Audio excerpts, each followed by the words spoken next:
மாநிலங்களுக்கான வரி வருவாய் நிதி பகிர்வை குறைக்கப் போவதாக இந்திய ஒன்றிய அரசு அறிவித்திருப்பது அதிர்ச்சி அளிக்கிறது. இது தொடர்பாக இன்று மாலை 4 மணி அளவில் நிதித்துறை அமைச்சர்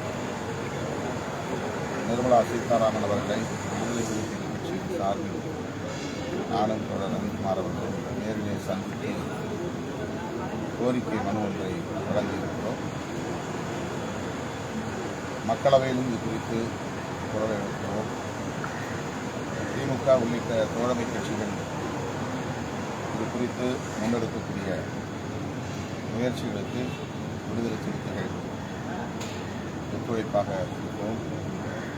நாடாளுமன்ற தொகுதிகளின் மறுவரையறை தொடர்பாக மாண்புமிகு முதல்வர் அவர்கள் எடுத்திருக்கிற முன்முயற்சி அகில இந்திய அளவில் கவனத்தை ஈர்த்துள்ளது. வரலாற்று முக்கியத்துவம் வாய்ந்த இப்பிரச்சனையில் அனைத்து ஜனநாயக சக்திகளும் ஒருங்கிணைந்து செயல்பட வேண்டும். தென்னிந்திய அளவில் மாநில முதலமைச்சர்கள் மற்றும் தோழமை கட்சி தலைவர்களை சந்தித்து அவர்களை ஒருங்கிணைக்கக்கூடிய முயற்சியையும் மாண்புமிகு முதல்வர் அவர்கள் மேற்கொண்டிருப்பது நம்பிக்கையை தருகிறது, மகிழ்ச்சியை தருகிறது. நாடாளுமன்ற தொகுதிகளுக்கான மறுவரையறையின் போது தலித்துகள் மற்றும் சிறுபான்மையினர் வாக்குகள் சிதறடிக்கப்படாமல் இருக்க வேண்டும். அவர்களுடைய வாக்குகளுக்குரிய மதிப்பை சிதறவிடாமல் அந்த எல்லை வரையறையை மேற்கொள்ள வேண்டும் என்கிற கருத்தை அனைத்து கட்சி கூட்டத்தில் அறிவித்திருக்கிறோம். அதை தொடர்ந்து நாங்கள் மக்களவையில் வலியுறுத்தியிருக்கிறோம். தொகுதி மறுவரையறை திமுக இரட்டை வேடம்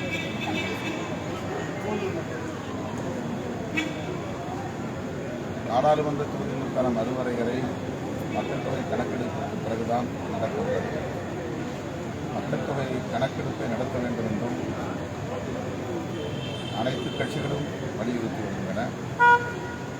அதன் பின்னர் நடைபெறவுள்ள நாடாளுமன்ற தொகுதி வரையறையில் தென்னிந்திய மாநிலங்கள் எவ்வாறு பாதிக்கப்படும் என்பதை அரசியல் ஆய்வாளர்கள் ஏற்கனவே ஊடகங்களில் பேசி வருகிறார்கள், எழுதி வருகிறார்கள். அதற்கான புள்ளி விவரங்களை வெளியிட்டு வருகிறார்கள். இது குறித்து நாங்கள் ஓராண்டுக்கு முன்னரே வெல்லும் ஜனநாயக மாநாட்டில் தீர்மானம் நிறைவேற்றியிருக்கிறோம். ஆகவே இது பாஜகவினர் சொல்வதைப் போல வெறும் கற்பனையான பிரச்சனை அல்ல, மிகவும் முக்கியத்துவம் வாய்ந்த ஒரு அரசியல் பிரச்சனை.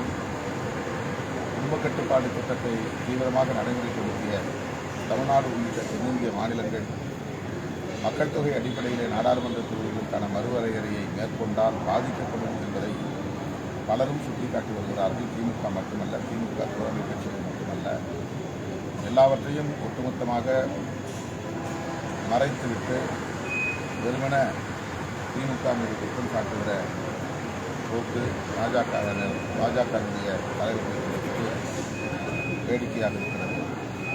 இதனை விடுதலை சிறுத்தைகள் கட்சி கண்டிக்கிறது.